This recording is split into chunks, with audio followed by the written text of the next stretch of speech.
Welcome back.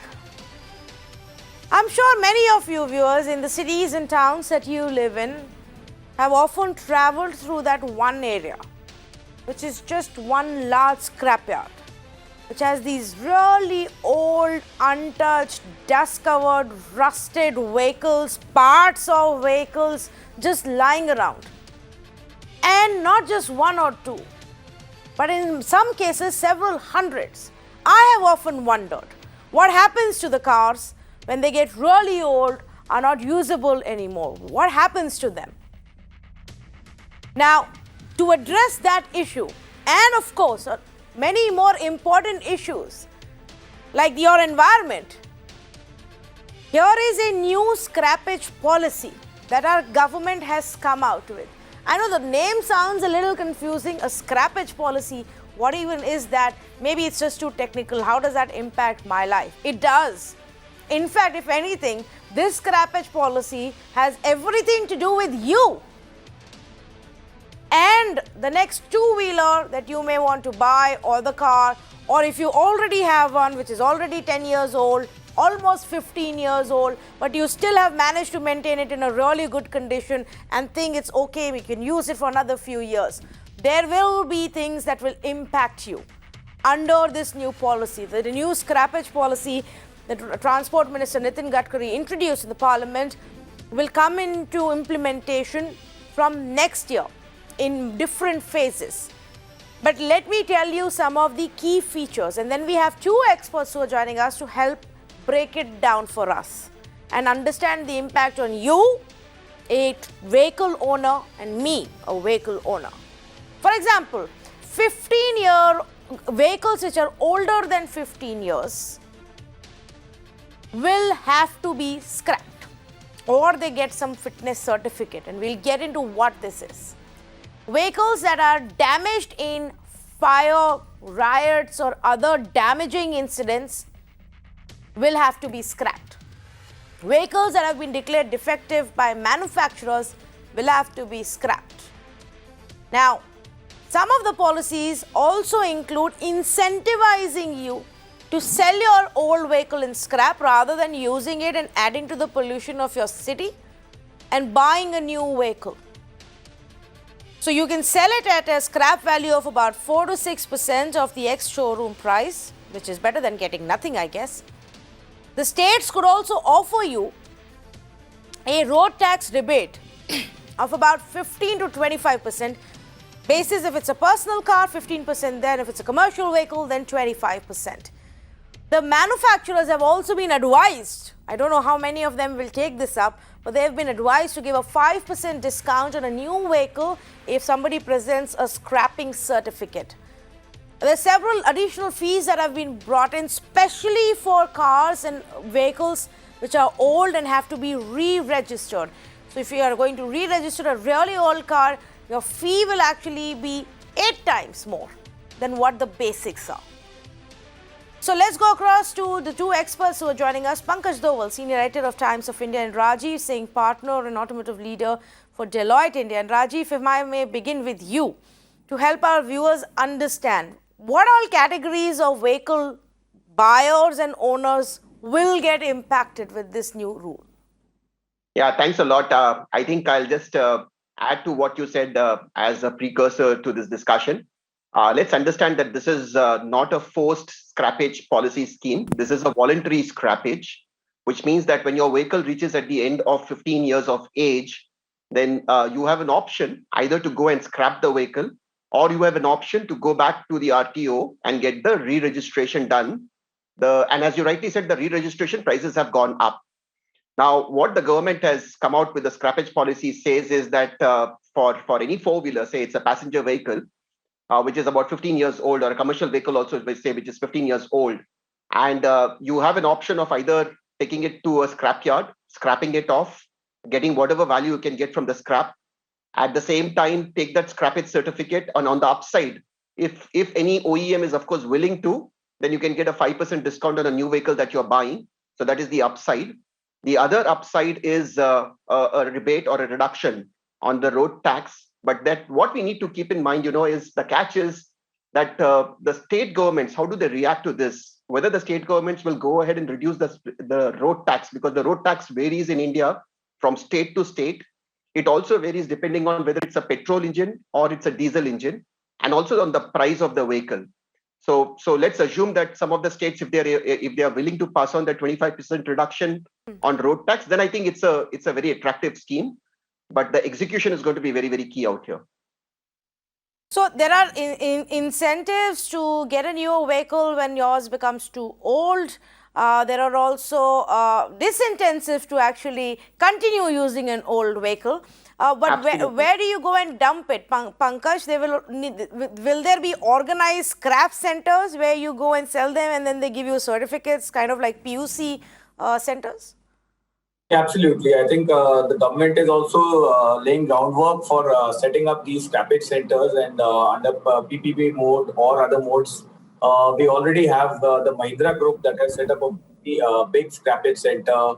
Maruti is also in the process of setting up a scrappage center. And obviously, it needs to be, all this process needs to be done in a green way. I mean, to say that you can't be dumping all this kind of junk and disposing it off in a I would say in a polluting manner.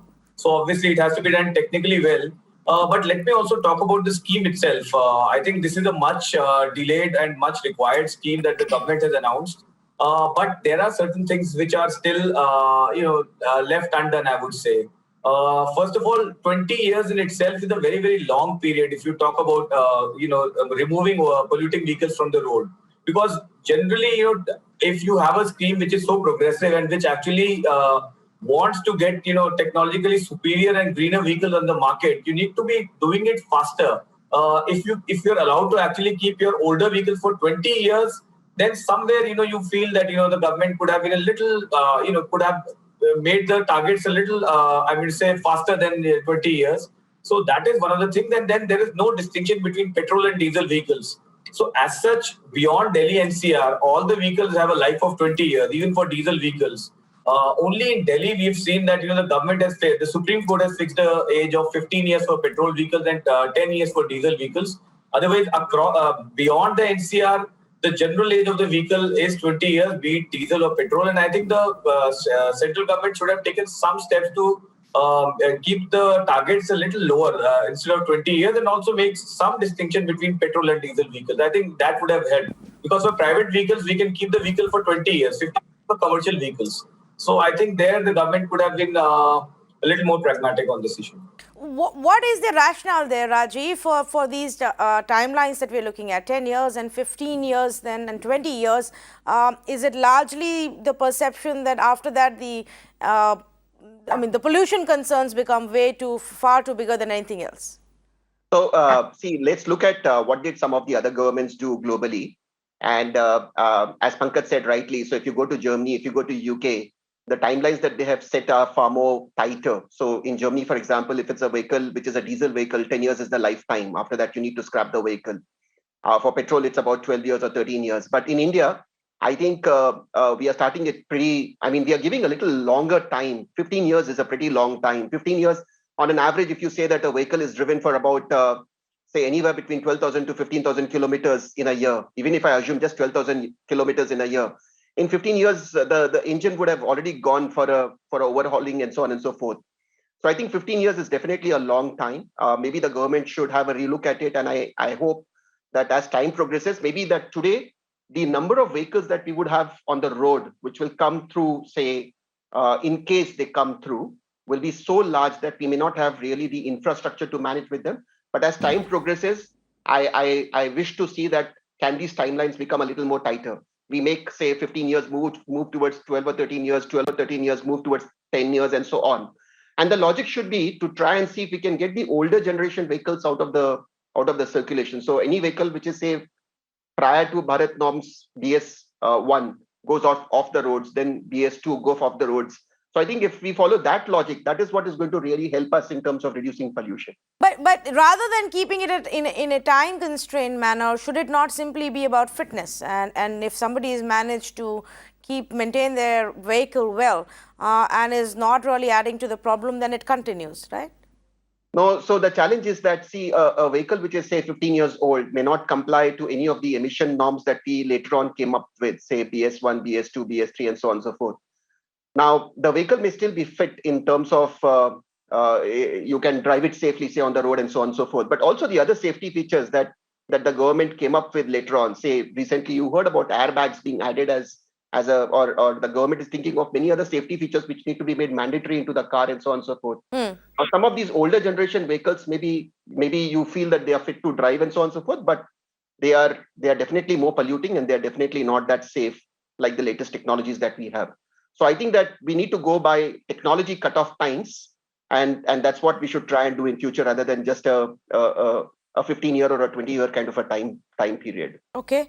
Pankaj, there's also some amount of confusion on what happens, for example, in the National Capital Region. In Delhi, there are already existing rules about older vehicles that need to be phased out in 10 years or 15 years. Now, does this new law then override those rules? Will there be an exception? What happens? There is confusion on this, and what I understand is that the central government may go and challenge this in the court. That they may say that the rule should apply should be the same for the entire country, and there should not be any special kind of a dispensation in Delhi NCR area.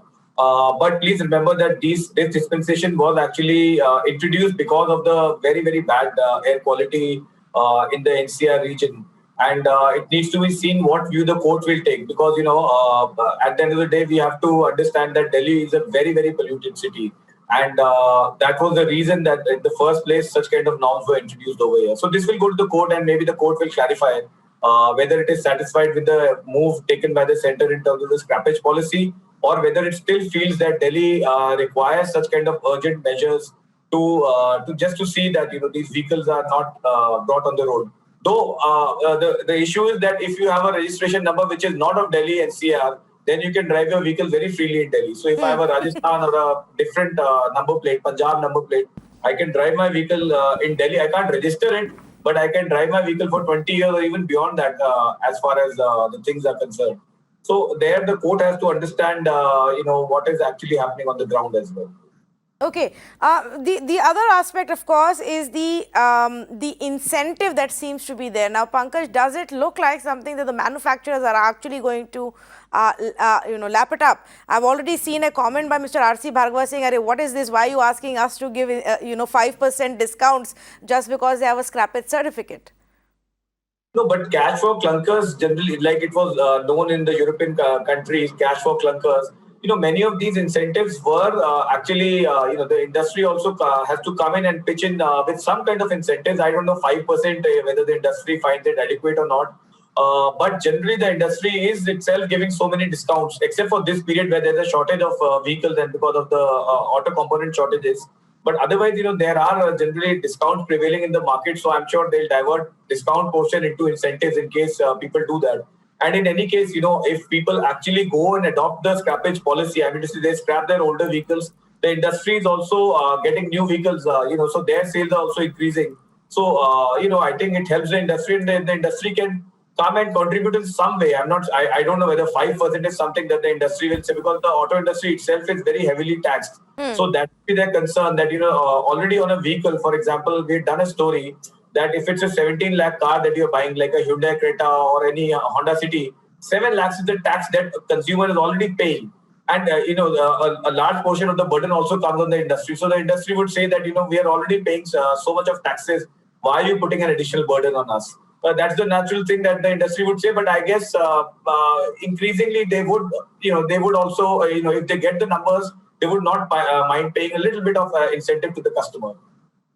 Okay, fair enough. Well, I am completely out of time, but I thank both of you, Pankaj and Rajiv Singh, for joining me and helping us, understand what does it mean and how does it affect our lives as vehicle owners. So very quickly, viewers, let me just quickly go through some of the highlights there. The policy proposes that commercial vehicles have to be deregistered after 15 years in case of failure to get a fitness certificate, which is going to be extremely difficult, a very, very difficult test that the vehicle will have to go through to get that certificate. Otherwise, the vehicle gets deregistered. When it comes to private vehicles, that timeline right now is 20 years. So it will be deregistered in 20 years if it is found unfit, or in case of failure to renew your registration certificate. So now if you don't want it, you can always go and sell it off at a scrappage center. You'll probably get 6 to 8% of your showroom value. If you do want to keep it between buying it and 20 years of your vehicle's age, then you will have to look at a re-registration cost, especially after 15 years, and that cost will be a little steeper than what we have right now. Now, the car manufacturers have the option of giving you a discount if you go and show them your scrappage certificate while you're buying a new car. There will have to be more scrappage centers that will have to be set up, but largely the idea is to ensure that newer models which are more safe, more environment friendly, are brought in and used by people, while we get rid of all this junk that is usually just lying around in our big cities and towns with nobody really bothering about it, and we get rid of that completely in a economical, profitable manner. With that, it's a wrap on this edition of the Urban Debate. Thank you so much for joining us.